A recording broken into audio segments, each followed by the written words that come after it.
죄를 씻겨 주시옵소서. 지금 우리의 생각과 모든 것을 오로지 하여 주님만 찬양할 수 있는 믿음 허락하여 주시옵소서. 다 같이 기도하겠습니다. 난 주 보혈 아래 있네. 그 피로 내 죄 사했네.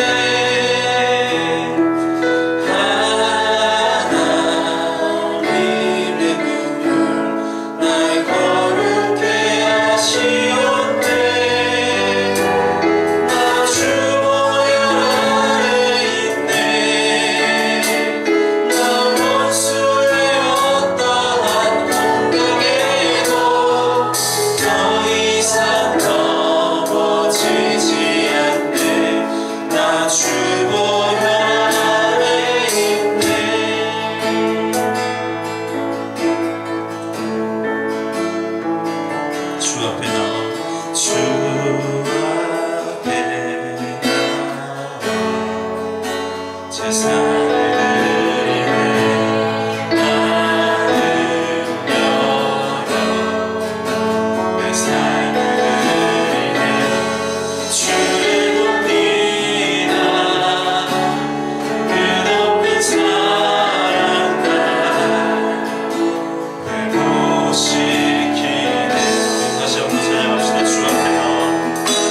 주 앞에 나와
주네 폭풍 속에도 주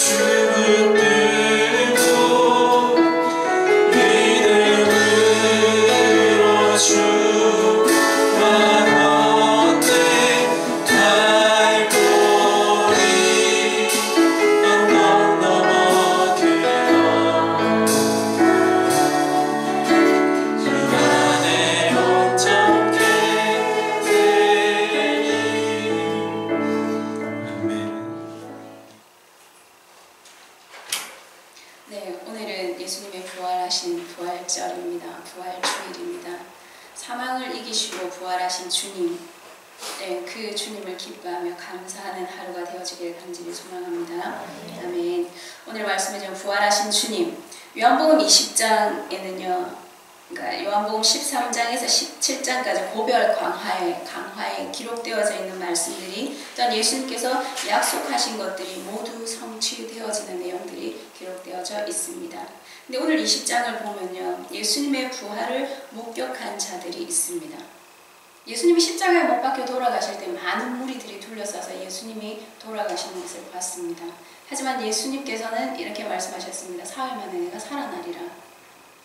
그 사흘 만에 살아나리라 하시는 말씀을 믿었는지 아니면 그냥 예수님을 보고 싶어서 왔는지. 하지만 성경에 기록된 대로 보면 제자들도 오늘 예수님의 부활을 본 마리아도 예수님께서 부활하셨으니까 보러 가야지, 그 부활하신 주님을 만나러 가야지가 아니라 예수님의 그냥 무덤에 마리아가 새벽 일찍, 아침 일찍, 안식 후 첫날 일찍이 아직 어두울 때 이 요한복음에는 막달라 마리아만 기록되어져 있습니다. 이 마리아가 무덤을 찾아갑니다. 근데 무덤을 찾아가서 보니까 돌이 옮겨진 것을 보고 제자들에게 가서 말을 합니다. 예수님의 무덤에 돌이 옮겨져 있다. 예수님의 시체가 없어졌다. 이렇게 말을 합니다. 3절을 보면 베드로와 그 다른 제자가 나가서 무덤으로 갈새. 여기서 다른 제자는 요한을 말합니다. 그래서 오늘 여기서 본문에 보면 마리아와 베드로와 요한이 예수님의 무덤을 찾아옵니다. 마리아의 말을 듣고 두 제자도 예수님의 무덤으로 오게 됩니다. 그런데 둘이 같이 다름질하여 빨리 와서 베드로보다 요한이 먼저 왔지만 베드로가 들어가서 무덤을 보고요. 세마포가 놓인 것을 봅니다. 근데 예수님의 시체가 없어진 것을 봅니다.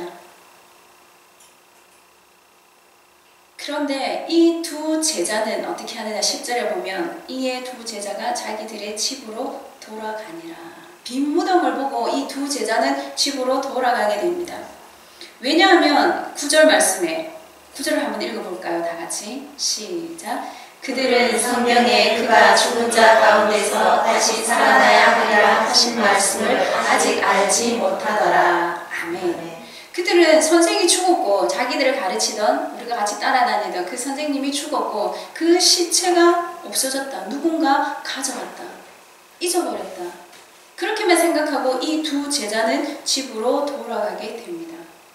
아직 그 부활의 의미를 잘 몰라서 예수님께서 말씀하셨던 내가 다시 살아나야 하리라 이 말씀을 잘 몰랐던 것입니다.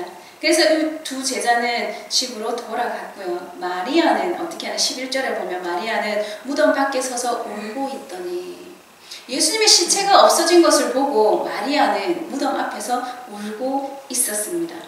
그래서 무덤 밖에서 울고 있는 마리아를 예수님께서는 찾아오시게 됩니다. 그래서 마리아는 예수님을 안식 후 첫날 새벽에 예수님을 만나게 됩니다. 그래서 20장 16절 17절 말씀에 보면은 이렇게 말씀되었습니다. 예수께서 마리아야 하시거늘 마리아가 돌이켜 히브리 말로 라보니 하니 이는 선생님이라는 말이라. 마리아가 예수님을 만났는데 예수님인 줄 알지 못합니다. 그러다가 예수님께서 마리아야 부르실 때 마리아는 예수님인 줄 알았다는 겁니다. 왜 예수님께서 마리아야 이름을 불렀을 때 예수님을 알았느냐? 10장 3절에서 4절 말씀을 한번 찾아보겠습니다. 요한복음 10장 3절에서 4절 말씀.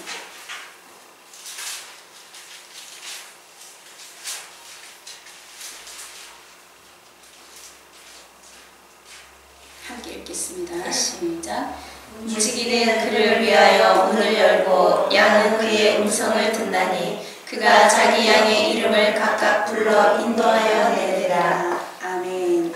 그가 각각 자기 양을 예수님의 음성을 듣고 목자의 음성을 듣고 마리아는 예수님인 줄 알았다는 것입니다. 근데 제자들은 예수님의 빈 무덤을 보고 집으로 돌아간 제자들은 안식 후 첫날 저녁 때에 예수님을 만나게 됩니다. 예수님이 직접 찾아가셔서 20장 19절에 기록되어져 있거든요. 너희에게 평강이 있을지어다 이렇게 하시면서 예수님은 제자들을 찾아가십니다.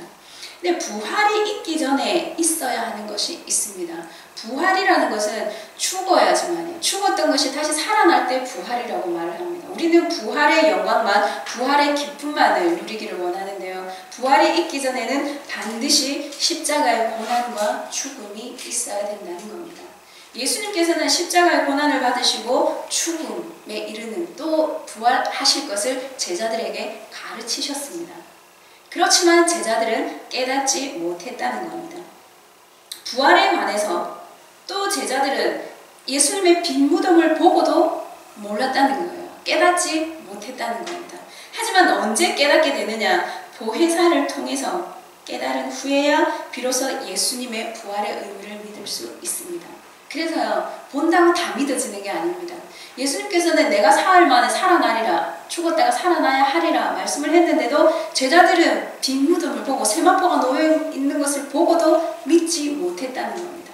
하지만 보혜사 성령님께서 그 마음의 깨달음을 주셨을 때 알게 되었다는 겁니다. 12장 16절 말씀이 기록되어져 있거든요. 성령이 깨닫게 하셔야지만이 알게 된다 이렇게 기록하고 있습니다. 그래서 우리의 육적인 생각으로 우리 이 육의 모습으로 부활을 이해한다는 것은 참 어렵습니다. 죽었다가 살아난다는 게 이해되기는 힘듭니다. 하지만 그 부활을 믿게 하는 성령의 보혜사 성령님의 감화 감동과 깨달음을 우리에게 주실 때에 우리는 그 부활의 의미를 깨달을 수 있다는 겁니다. 그러면 주님의 부활이 우리에게 주는 소망은 무엇인가? 예수님 살아나셨는데 우리하고 무슨 상관이 있습니까? 예수님은 죽었다가 살아나셨어. 그는 하나님이시니까. 그는 신이니까. 육신을 입고 이 땅에 오셨지만 예수님은 하나님, 전지전능하신 하나님이시니까 부활이 가능하지만 우리와 무슨 상관이 있는가? 우리가 믿는 그 예수님께서 우리에게 부활을 통해서 주시는 소망이 있다는 겁니다. 이 부활이, 예수님의 부활이 우리에게 주는 소망은요, 첫 번째, 죄로부터의 해방을 말합니다. 예수님께서 죽으심으로 말미암아 흑암 속에, 사망 속에 계십니다. 어둠 속에 계시다가 부활을 하게 됐는데요. 그 죽음은 마땅히 우리가 죽어야 할 몫이었습니다. 예수님께서 죽으신 이유는 우리의 죄 때문이기 때문에, 예수님이 십자가에 못 박혀 돌아가신 이유가 나의 죄 때문이기 때문에, 예수님이 죽으셔서 십자가에 못 박혀 죽으셔서 무덤 속에 들어가신 것은 우리가 감당해야 될 몫이었습니다. 하지만 주님께서 그 고난과 고초를 당하시고 십자가의 죽으심으로 말미암아 그 죄로부터, 사단의 권세로부터 우리는 해방을 얻게 되는 겁니다. 왜요? 예수님이 우리의 대속물로 우리를 대신해서 죽으셨기 때문에, 우리를 대신해서 이 죄값을 치르셨기 때문에 우리에게는 죄로부터의 해방을 주시는 것입니다. 아멘. 그래서 우리는 하나님의 것이 되는 겁니다. 예수님께서 대신하여 죽으셔서 대신하여 그 죄값을 치르셨기 때문에. 두 번째, 예수님의 부활이 우리에게 주는 소망은 영원한 생명, 구원을 허락하여 주십니다. 영원히 살 수 있는 생명을 우리에게 주시게 된다는 겁니다. 그래서 우리는 이 예수님의 죽으심, 부활에 대해서 무한한 감사를 해야 됩니다. 내가 받아야 될 고난, 내가 받아야 될 고초, 내가 죽어야 할 자리에서 예수님은 고난을 당하시고 죽음을 당하셨습니다. 그래서 왜 부활이 우리에게 의미가 있느냐? 이 예수님, 세 번째, 이 예수님의 부활이 우리에게도 있음을 알게 해주시기 때문입니다. 예수님이 우리를 대신해서 죽으시고 대신해서 십자가 못 박혀 죽을 고난을 당하시고 죽으셨기 때문에 예수님의 부활도 뭘까요? 우리에게 주는 의미도 특별하다는 거예요. 예수님의 부활이 있기 때문에 우리도 부활할 수 있다는, 대신 죽으실 수 있으면, 대신 부활하셨으면 우리도 부활할 수 있다는 겁니다. 그래서 예수님의 부활은 우리의 부활이 있음을 소망을 갖게 해줍니다. 우리에게도 부활이 있습니다. 아멘. 어떠한 부활? 예수님께서 부활하심으로 말미암아 우리에게 또한 이러한 소망을 주셨는데요. 그러면 우리의 삶 가운데 부활이 있기 전에 우리도 그 부활을 만끽하기 위해서는 고난과 고통과 죽음이 있어야 된다는 겁니다. 근데 우리 삶 가운데 어떤 삶이 하나님께서 어떤 삶을 원하시느냐? 이 땅에서의 삶은 예수 그리스도께서 죽으신, 그죠? 우리도 이 땅에서의 삶은 죽음입니다. 죽어야 합니다. 우리 자신이 죽어야지만이 부활을 만끽할 수 있다는 겁니다. 다시 사신 구세주, 그가 바로 우리의 소망 예수 그리스도십니다. 예수님의 부활은 믿는 자들에게는 소망이 있지만 믿지 않는 자들에게는 아무런 의미가 없습니다. 우리는 예수님을 믿기 때문에 그 부활에 대한 소망을 가지게 된다는 겁니다. 2000년 전에 죽으신 그분 한 분, 그죠? 이 땅에 오신 예수님, 그가 죽음이 우리에게 어떤 의미가 있느냐? 믿지 않는 사람들에게는 한 사람의 그냥 죽음입니다. 하지만 우리에게는 인류를 구원하시기 위하여 죽으신 그 유일하신 구세주, 우리를 살리시기 위하여 죽으신 예수 그리스도라는 겁니다. 십자가의 모진 고통과 질고를 참고 견디시어서 죽음을 당하신 그분이 있었기에 오늘 우리가 여기에 있는 것입니다. 예수님께서 죽으셨기 때문에 우리는 이렇게 살아 있을 수 있다는 것입니다.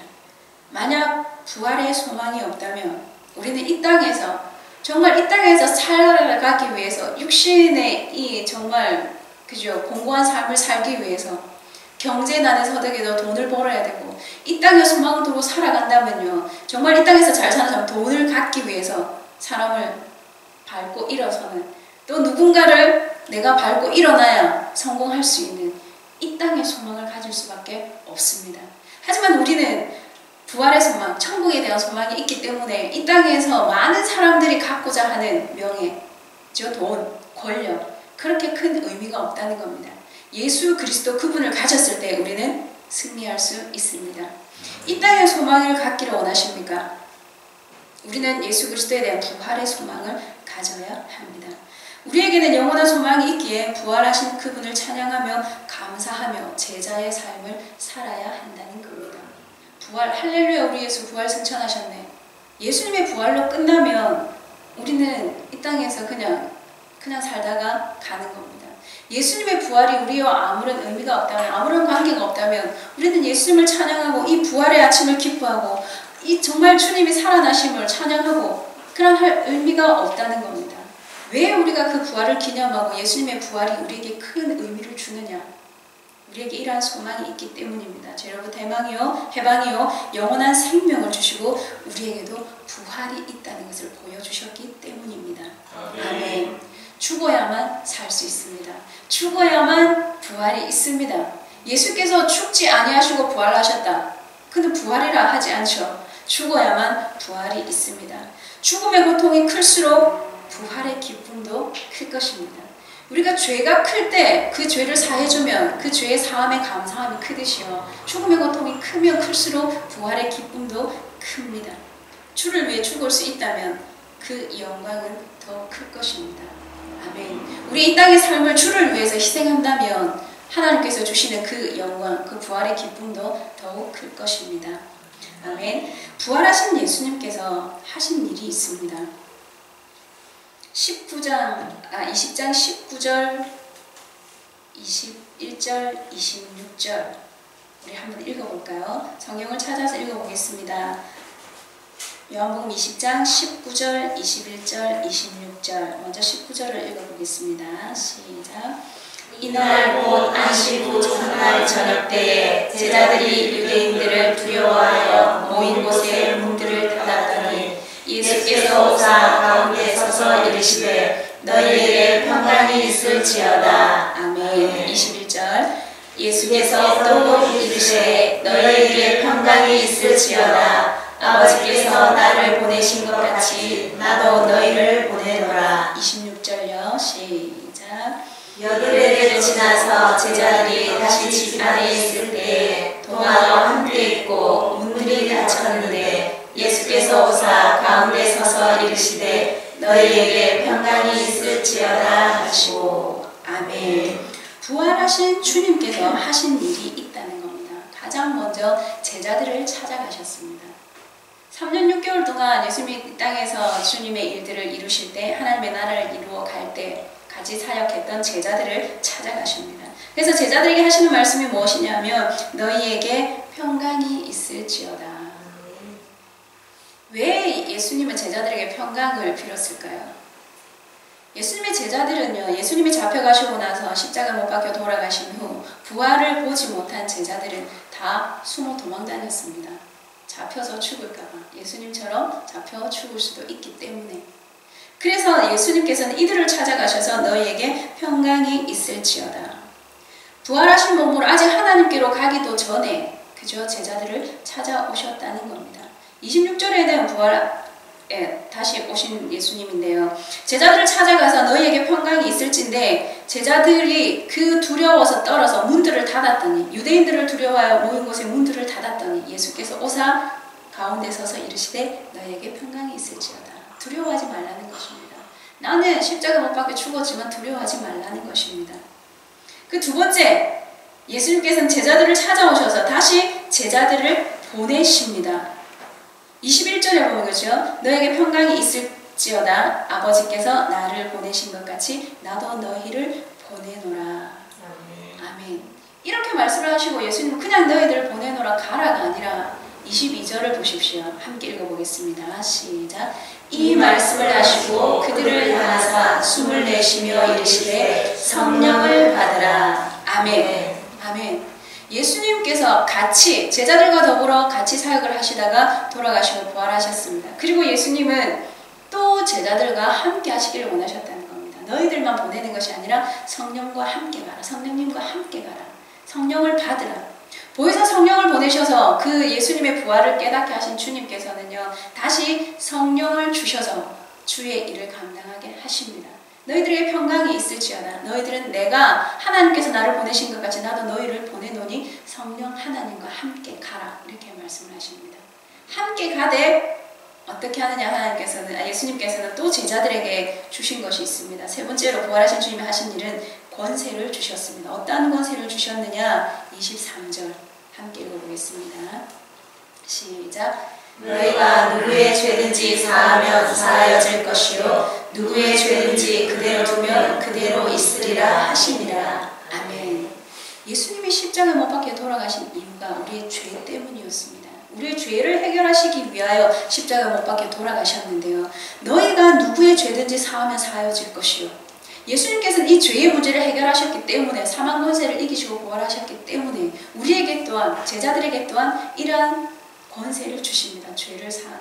내가 누구의 죄든지 사하면 사하여질 것이요 누구의 죄든지 그대로 두면 그대로 있으리라.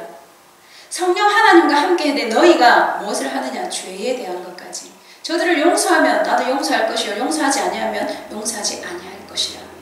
베드로에게 또 말씀하셨죠. 열쇠를 천국의 열쇠를 주셔서 네가 하늘에 여기서 매면 하늘에도 매일 것이요 여기서 풀면 하늘에서도 풀릴 것이다.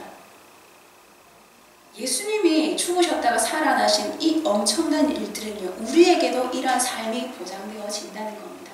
죄에 대한 것이 해결되어질 때 우리는 하나님께서 주시는 하나님의 자녀의 권세를 누릴 수 있다는 겁니다.